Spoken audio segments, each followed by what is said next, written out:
നമ്മളിപ്പോൾ തിരുപ്പതിയിലാണ് നിൽക്കുന്നത്. തിരുമലയിലേക്ക് പോകാനായിട്ട് രാത്രി 11 മണിക്കുള്ള ടിക്കറ്റാണ് നമുക്ക് കിട്ടിയത്. അപ്പോൾ തിരുപ്പതി ദർശനത്തിന് നമ്മൾ പോവുകയാണ്. അപ്പോൾ എത്രത്തോളം നമുക്ക് വീഡിയോ ചെയ്യാൻ പറ്റുമെന്ന് അറിയത്തില്ല. നമുക്ക് എല്ലാം ചെയ്യാൻ പറ്റുന്നതിനത്ര നമ്മൾ വീഡിയോസ് കാണിക്കുന്നത്. ആന്ധ്രാപ്രദേശിലെ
നാരദ മഹർഷിയോട് സംശയം ചോദിച്ചു വന്നു.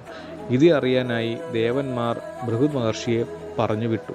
കാലിൽ ഒരു കണ്ണുണ്ടായിരുന്ന ഭൃഗു മഹർഷി ആദ്യം ബ്രഹ്മാവിനെയും പിന്നീട് പരമശിവനെയും പോയി കണ്ടെങ്കിലും ഇരുവരും അദ്ദേഹത്തെ കണ്ട ഭാവം നടിച്ചില്ല.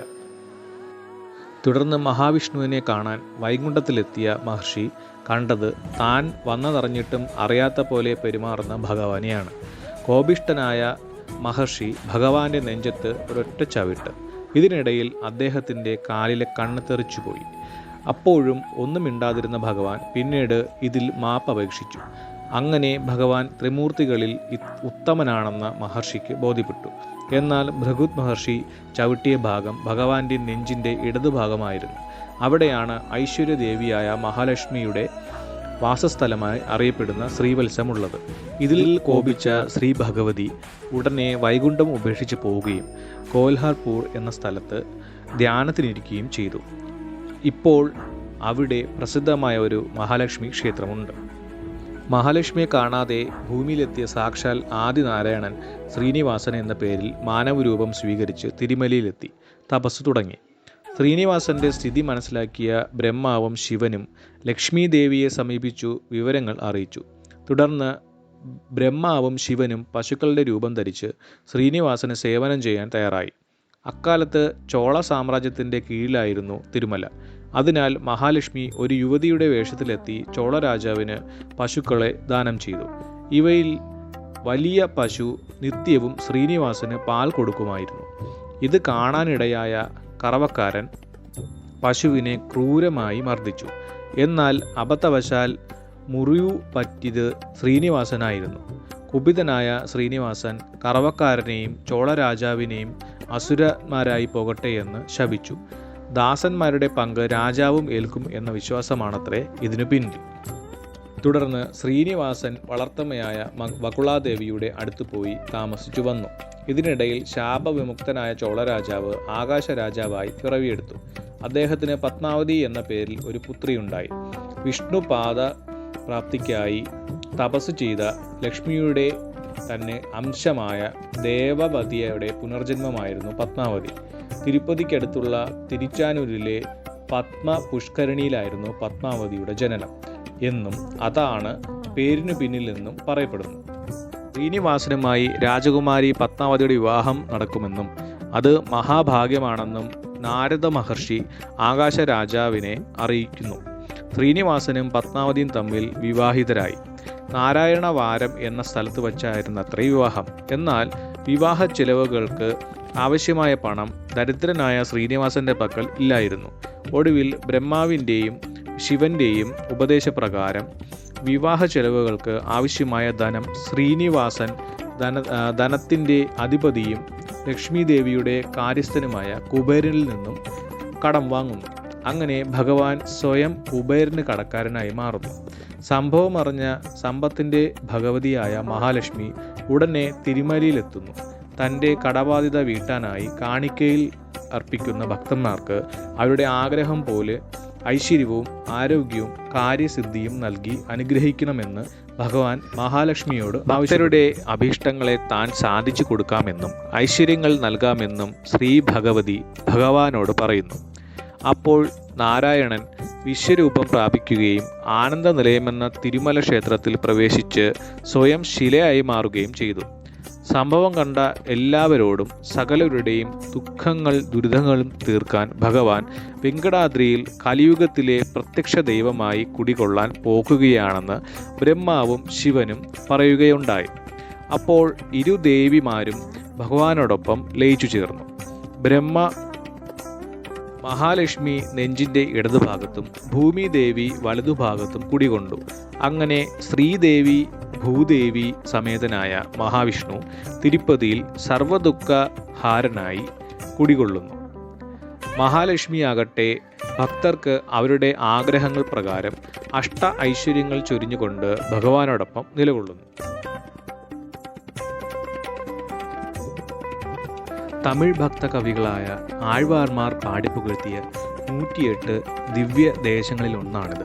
പൂർവ്വകാലഘട്ട മലനിരകളിൽ സ്ഥിതി ചെയ്യുന്ന തിരുമലയിലെ 7 കുന്നുകളിൽ ശേഷാദ്രി, നീലാദ്രി, ഗരുഡാദ്രി, അഞ്ജനാദ്രി, ഋഷഭാദ്രി, നാരായണാദ്രി, വെങ്കടാദ്രി, അവസാനത്തേതായ വെങ്കടാദ്രിയിലാണ് ക്ഷേത്രം സ്ഥിതി ചെയ്യുന്നത്. അതിനാൽ ക്ഷേത്രം സപ്തഗിരി എന്നറിയപ്പെടുന്നു. പുഷ്കരണി എന്നറിയപ്പെടുന്ന വലിയൊരു കുളത്തിൻ്റെ കരയിലാണ് ക്ഷേത്രം.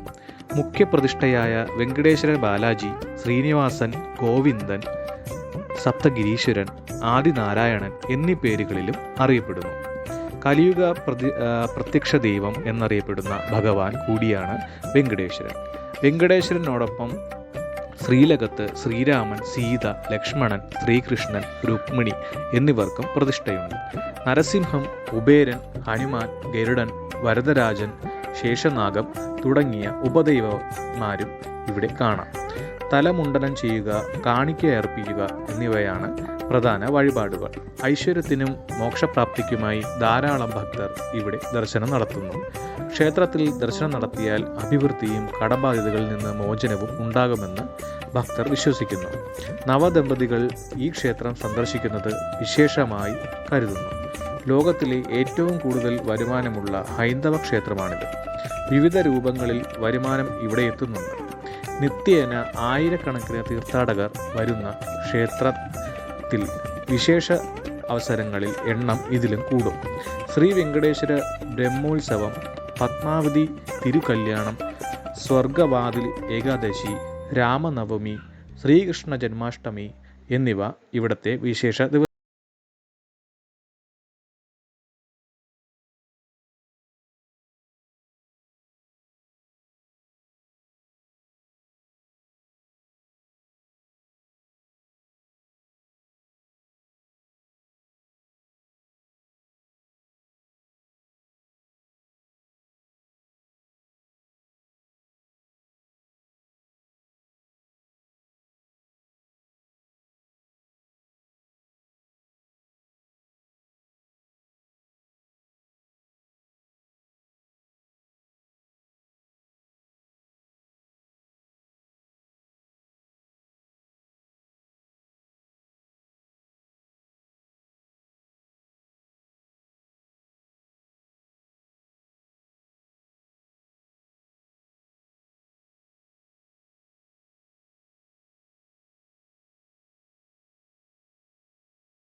ത്തെ മൂർത്തിയും വെങ്കടേശ്വര സ്വാമി തന്നെയാണ്. ഹൈന്ദവ വിശ്വാസമനുസരിച്ച് വെങ്കടേശ്വര സ്വാമി എല്ലാ ദിവസവും രാത്രി പടിയിറങ്ങി വന്ന് തിരുച്ചാനൂരിലുള്ള പത്മാവതി ദേവിയുടെ അടുത്തേക്ക് പോകുന്ന വഴിയിൽ ഭഗവാൻ വിശ്രമിക്കുന്ന സ്ഥലമാണത്രേ പാതാല മണ്ഡപം. ഇവിടെ പാദരക്ഷകൾ ഉപേക്ഷിച്ചാണ് തുടർന്നുള്ള യാത്ര. ഇതിനടുത്ത് മറ്റൊരു ചിഴിക്ഷേത്രമുണ്ട്. ലക്ഷ്മി സമേതനായ മഹാവിഷ്ണു ഭഗവാൻ കുടികൊള്ളുന്ന ഈ ദേവാലയം തന്മൂലം ലക്ഷ്മി നാരായണ ക്ഷേത്രം എന്നറിയപ്പെടും.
ഞങ്ങളാലാവും വിധം തിരുപ്പതി കാഴ്ചകൾ നിങ്ങളിലേക്ക് എത്തിക്കാൻ ഞങ്ങൾ ശ്രമിച്ചിട്ടുണ്ട്. ഈ വീഡിയോ ഇഷ്ടമായാൽ ഷെയർ ചെയ്യുക, ലൈക്ക് ചെയ്യുക, പിന്നെ സബ്സ്ക്രൈബ് ചെയ്യുക.